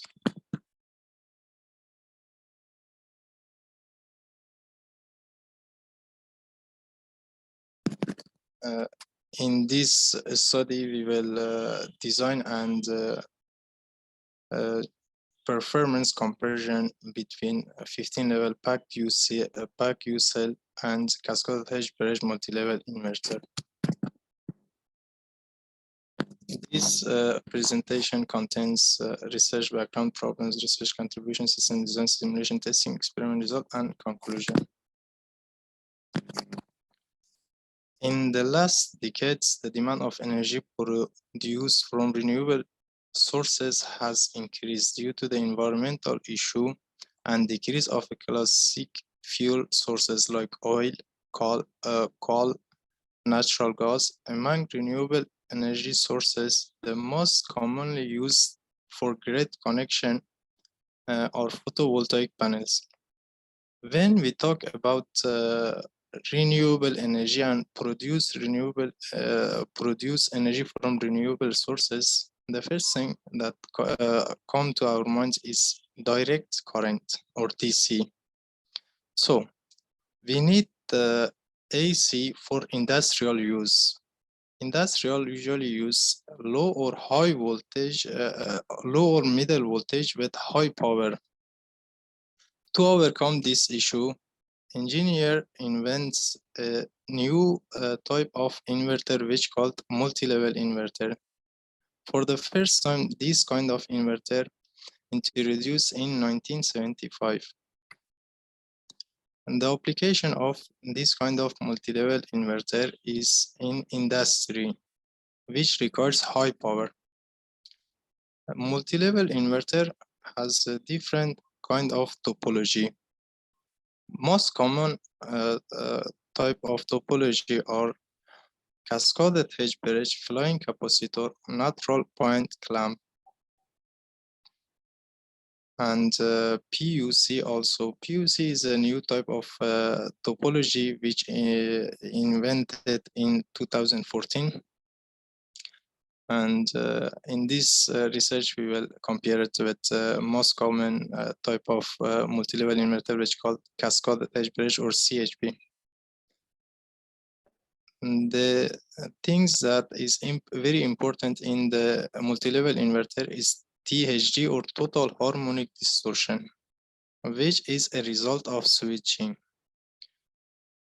As you may know, for 50 Hertz, which is a rated frequency which we daily use, we need to switch each power switch 100 times on or off to have a 50 Hertz. So it will cause total harmonic distortion, which is very dangerous for our electrical equipments like electromotors and so on. Engineers has some innovation to overcome this issue. One of most common method is using some algorithms and modifying switching pattern. Here in this picture, as you can see, this is a conventional inverter which requires filter. This is a pure sine wave, ideal type of output of an inverter. This is a multi-level inverter. As you can observe, multi-level inverter is approximately same as the ideal, but this square wave inverter is so far from the ideal wave, so it can damage our device, and for this we need to use filter, and filter cause us to pay more money. Another important thing is size of inverter. As the power increase, the size of inverter will increase, obviously. And another most important thing is performance, which we consider in this research. Another thing that is important too, despite this fact that in recent decades, the price of semiconductor components reduced, but it is still is costly and requires to become less. This research has been done to introduce a new topology or technology of multi-level inverter, which called PAC-UC for industrial use. This is system design. For PAC-UC or PUC in multi-level inverter, we can use 2 DC or 3 DC voltage source. It depends on output level that we want. And or we can use one DC source with several capacitor. In this research, we used 3 DC voltage sources. This is a simulation testing technique that we use to make a pulse for modulation, which compare one reference sine wave with several triangular carrier waves.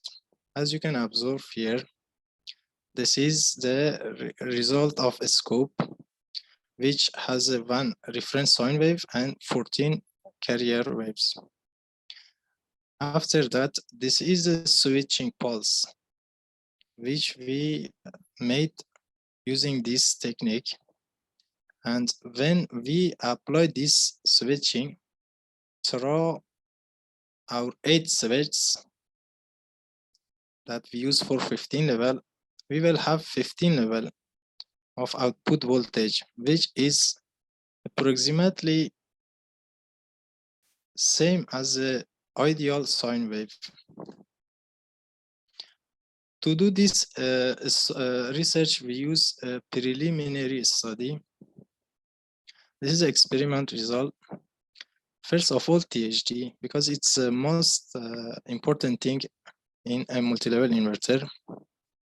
As you can observe, a THD of cascaded hedge bridge with the same configuration was 8.27%, but in PUC or PAC-UCL inverter was 7.81%.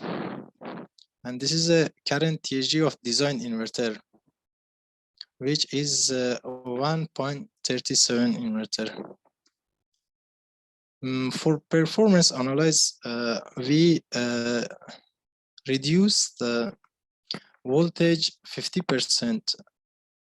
You may know when voltage changes, the performance of electrical device will affected. For example, in this analyze, we had 1,000 loud, and we reduced it 50%. After that, as you can see, the output voltage wave is still stable, and there is not any kind of distortion here, which means the performance of this topology or of this inverter is very good. For the cost, as you can observe here, we compared different topology of multi-level inverter, which are cascaded hedge bridge, flying capacitor, neutral point clamp, and PAC-UCL. For 15 level cascade attached bridge, we need to use 35 components. For 15 level FLC, we need 42 components. For 15 level NPC, we need 68 components. But for 15 level PUC, we only need 11 components, which means this topology will be very cheap. This conclusion for the last PowerPoint slide, this inverter has designed using MATLAB Simulink, and the result and performance has been proven using MATLAB Simulink. Thank you for your attention. Okay, thank you for the great presentation, Mr. Faizuddin. Now it's time for the next presenter. Yours.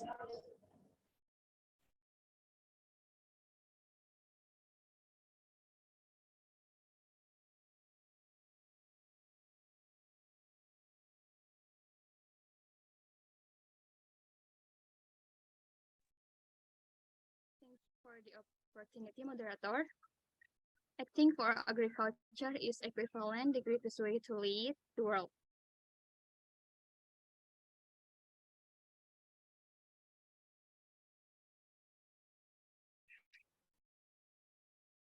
Sorry, I want to ask, did my sounds clearly? Yes, it's clear. Okay, thank you. The Indonesian plantation sector reaches 9,407 million hectares, with the most widely utilized crop being coconut, with the largest producer of production being Central Java province with an area of 32,800.69 square. The production rate of sugar reached 154.8 per day, with 75% of the composition being processed into palm sugar and the rest into granulated sugar. So, good evening, ladies and gentlemen. I would like to say thank you for coming in this presentation. It's really great to see you all. I hope all of you in a great condition today. And let me introduce myself.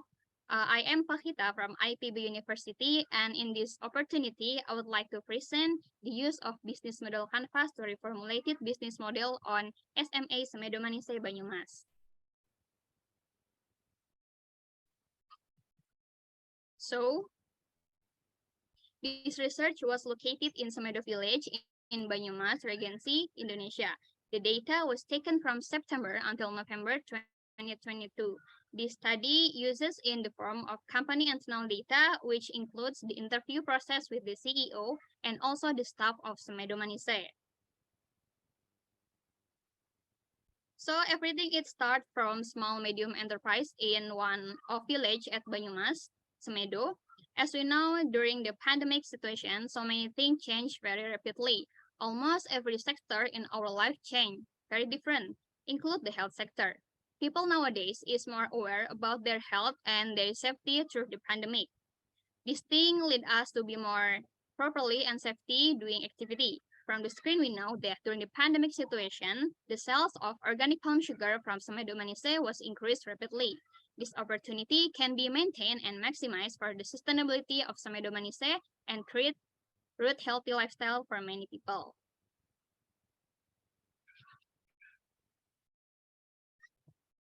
Besides that, during 2022, there's an incident that maybe some of you has realized about it.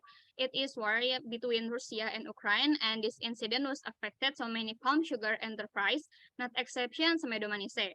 Coconut sugar export in general enterprise fell by 60%, and also, unfortunately, Semedo Manise, it stopped activities export altogether.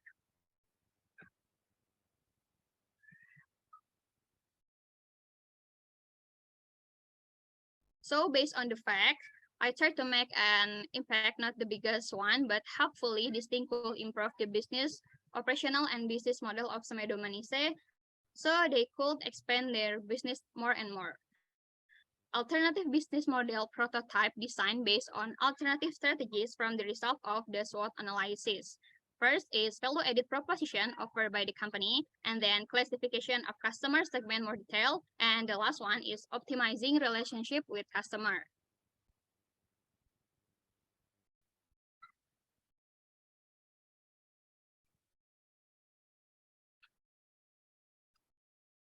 Sorry. Okay. I tried to solve this case with made an improvement at business model canvas based on SWOT analysis. But before we go to the result, let me explain a little about the business model canvas on Semedo Manise currently. First, we are go to customer segment. Semedo Manise is targeting their consumer to diabetics, consumer with healthy lifestyle oriented, elderly, tourists, hotel, and people with diet oriented and cafe. From geographic side, Semedo Manise is serving both domestic and export. In fact, mostly the loyal consumer of Semedo Manise is consumer with healthy lifestyle and also some cafe in Banyumas area. And next is customer relationship. From our analysis and observation, Semedo Manise treats the consumer with giveaway, some discount, and this stuff is aimed to make the consumer stay loyal and happy with the treatment. And next, we are going to the channel. Semedo Manise inform the prospective buyer with some channel. They have different way to spread the information about their product. They have website, several accounts social media like TikTok, Instagram, Twitter, and etc. They have e-commerce too like Shopee, Blibli, Lazada, and Bukalapak. In spite of that, they often invite to some expo too, and to maximize the channel, they made some collaboration and deals with gift shop and small shop. Now we will move into the value proposition, the unique one and the most attractive to know and interest about the business. Some values that Semedo Manise have is first, product and production are organized based, improve welfare of coconut farmers, and then maximization village potential value, social empowerment, increase the country economy through export, introducing village product to more people. And I think these are really wonderful things. And let's moving into the key activities. Semedo Manise did some activities during their running enterprise. Exactly, their running production of palm sugar, buy raw material, improving and branding product, also sell the product, export or domestic. And then let's go to the key resources. Like we see on the screen, consists of machine and things like office equipment and so on. And then there's outlet and vehicle. And also they have their amazing team or human resources. And the next is about key partnership. Semedo Manise was built the partnership with some stakeholder. It starts from coconut farmer and then broker, also village enterprise, agriculture department, some export enterprise, cooperative, academic, and enterprise CSR. And let me lead you to the next point, the cost structure. So Semedo Manise will spending costs for several things like operational costs, salary employees, raw material, marketing, and farmer insurance. And for the final is revenue stream. In this model business, Semedo Manise get their revenues from first is sales of organic sugar, and the second is sales of differentiation product, the third sales of product hampers, and the last one is educational visit. And here the SWOT analysis we formulated to the solution to improve the business model first, and so on.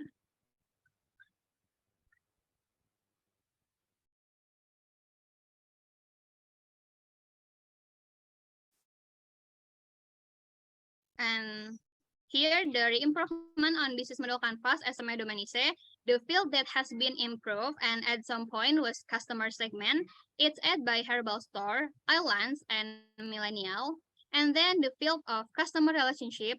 To maintain our relation with customer, we formulate that Semedo Manise could give the customer some special treatment, like gift for minimum purchasing, premium membership, and bonus at the special time. And the last field that was added with improvement is value proposition. We recommendation Semedo Manise to provide the new product that related with millennial nowadays, like instant product such as ready-to-drink product based on sugar palm. So the conclusion is business model evaluation result is being executed with the method SWOT analysis, and it consists for strategy is SO strategy, WO strategy, ST strategy, and WT strategy. Thank you for your attention. Assalamualaikum warahmatullahi wabarakatuh. Waalaikumsalam warahmatullahi wabarakatuh. Thank you for the great presentation, Ms. Fahita. Now it's time for the next presenter. This is the last presenter we have. For Ms. Fania Turmaulidia, the time is yours.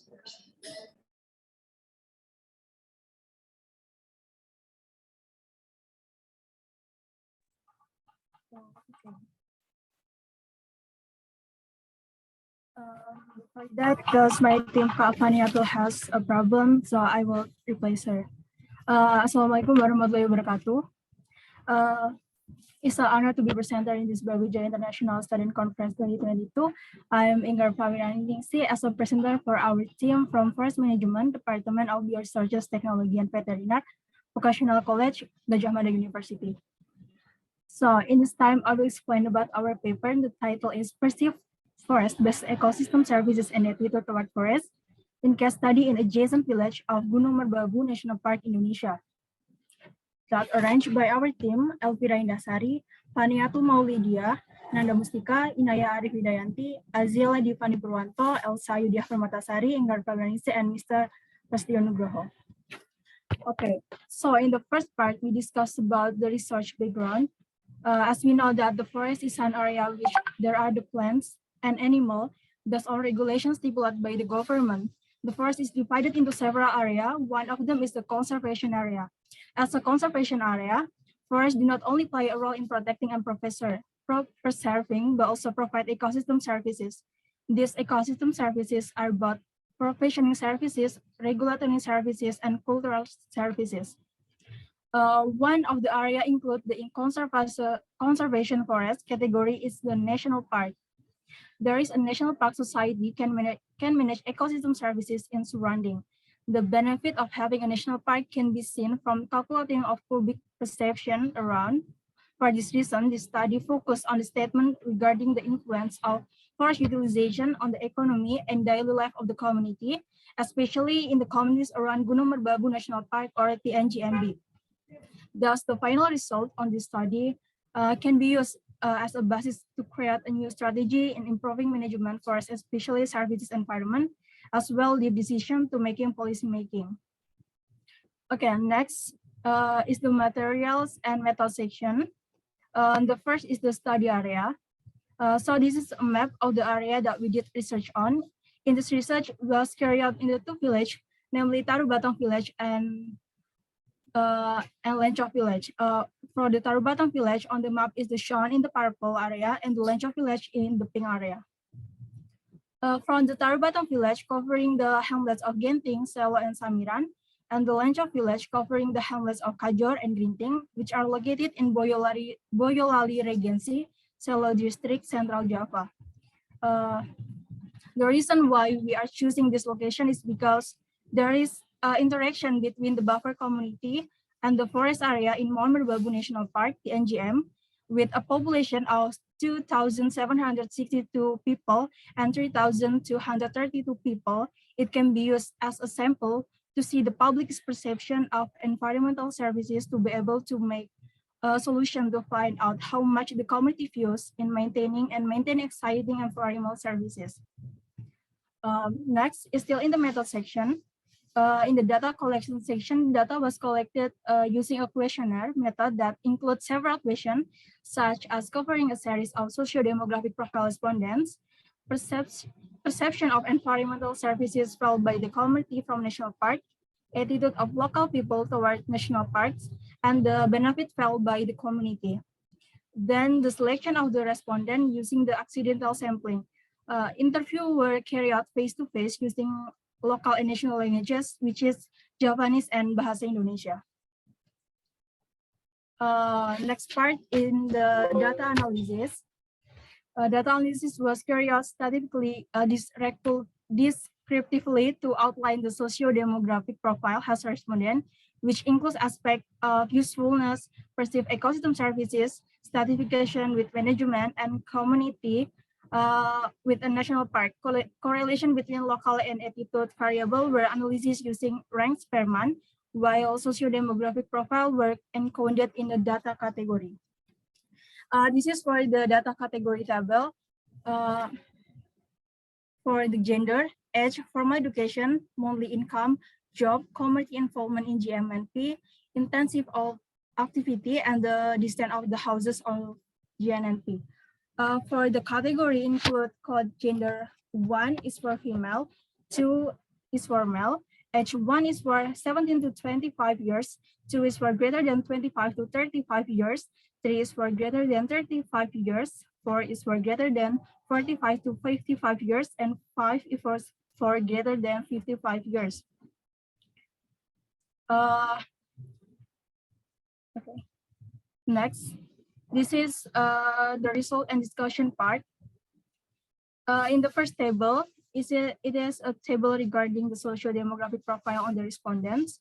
As many 120 respondents representing into village, Taru Batang and Lenco. From the result, it was obtained that percentage of male sex was 65% and 35% for female. Most of the respondents were aged 35 until 45 years, with a percentage of 28.30%. 40% of them achieve formal basic education in the from elementary school or sekolah dasar, and the people like achieve livelihood is dominated by the fruit and vegetable farmers, with the monthly income around 500,000 rupiah until less 1 million rupiah. As much as 55.83% are not involved in activity in Gunung Merbabu National Park. Business filed involved in management activities including planting, patrolling, fire care community or MPA, counseling, and volunteers. And the biggest percent result is planting activity, which is 56.60%. Okay, furthermore, from the result of the research, it was found that the benefit and negative impact received from the forest were as can be seen in this table. This table obtained the data regarding Gunung Merbabu National Park provide benefit. The benefit most felt by the community. Does the Gunung Merbabu National Park have a negative impact? And does the Gunung Merbabu National Park program has that are often felt? In the section, does Gunung Merbabu National Park provide benefit? The perception of 113 communities state that National Park provide positive benefit, with the most felt were water, 35.71%, gas provider, 28.57%, well, which is branch and recheck provider, 17.14%, fertile soil condition, 4.29%, providers of employment, tourism and security respectively, 3.21%, provider of natural resources, 2.50%, as well as hygiene management, insight and disaster management, 0.71%. However, as many 12.50% state that national park have a negative impact. It's because limited to the community in utilizing the land of the national park area. For programs that are often felt, most of them are planting, 52.02%, and the followed by patrol, 30.81%. And other programs include firefighting, inventory, mountain cleaning, and extension. Okay, in this table, illustrated the various ecosystem. Okay, in this table, still in the result and discussion, this table 3 is attitude of respondent on stratification with TNGMB management. In this table, there are 3 options that review. There is satisfied with TNGMB management as 1, consent say positive things about TNGMB as 2, and a profile to participate in managing the TNGMB area or S3. From the data that we get, show the correlation between Spearman ratings between research variables. The stratification with the management of the NGMB is positive correlated with statements that say positive things about the NGMB, willingness to be active and interactive involved with the NGMB area management. Based on the result of the analysis, respondent attitude show the stratification of the NGMB management is the agree category 73.33%, which correlate with community attitude that said positive things toward the NGMB management in the agree category 81.67%. This result shows that community stratification with the management of the NGMB is influenced by the agreement to convey positive things about the management of Gunung Merbabu National Park is influenced by the agreement to convey positive things about Gunung Merbabu National Park. Correlation between perception of stratification with the management of national park is also related to the community participation in managing national park area in the agree category 79.17%. The higher the community agreement in conveying positive things about Gunung Merbabu National Park, the community will agree participate in managing Gunung Merbabu National Park. This agreement is determined from the distance of resident homes to the TNGMB area. The closer the distance between residents' homes, the higher the involvement of the community active in Gunung Merbabu National Park's activity. Community involvement in this activity include through the fire care community, forest patrol, and fountain cleaning volunteers. With this high involvement in the community, we're increasing agree to convey positive things about Gunung Merbabu National Park. This is the last table. The table 4 is show the statistically significant aspect of Spearman's correlation. This also explains the direction of the relationship between two variables. From the table, it can see that there is a negative value an aspect, then it can be said that the correlation is inverse. But if a positive value is found, then there's a relationship. The asterisk or the star behind the value indicate a strong correlation, so that more stars there are, so the relationship more strong. The correlationship between this aspect has a direct proportional relationship or positive correlation, except for the aspect community agreement to convey positive things about the Gunung Merbabu National Park with the distance of resident house, community agreement to participate in managing Gunung Merbabu National Park with distance of resident homes, and age with the community education with given, which is negative correlation. In this table, table 4 is the power of the variable. Based on this table, it can be seen that the variable that has a positive correlation with a strong relationship in the agreement to convey positive things about the Gunung Merbabu National Park or the NGMB area. With the agreement to actively participate in the managing of Gunung Merbabu National Park area, the variable that is not correlated is education with the salaries of the people around the area, and the variable that has negative correlation with a strong relationship that is age with education. A strong positive correlation means that each variable increase simultaneously, while a strong negative correlation means that every one of the variable increase, the other variable decrease. So the final part on this paper is the conclusion. For all the research activity that have been carried out, we are doing. This study concludes that the community perception of environmental services in the Mount Merbabu National Park, or TNGMB, has a good result with the percent of community approval of the benefits providing by TNGMB of 94.17%. And then this result were analysis using Spearman's correlation, so that it is known that the agreement is influenced by the community condition, such as a distance of the people's homes to the NGMB and community involvement in the managing of the NGMB. These two things result in the community approval of conveying positive things about the TNGMB and community participation in the managing of the NGMB.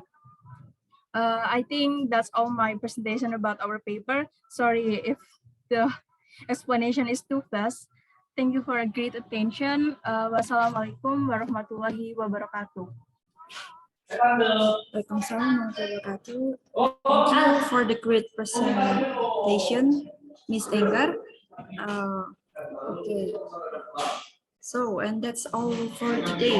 Thank you so much to all participants who have given the paper presentation today and have spent time doing up this wonderful presentation. Thank you again to all of the audiences for taking the time to listen to these paper presentations. Good evening and have a great day. You may leave.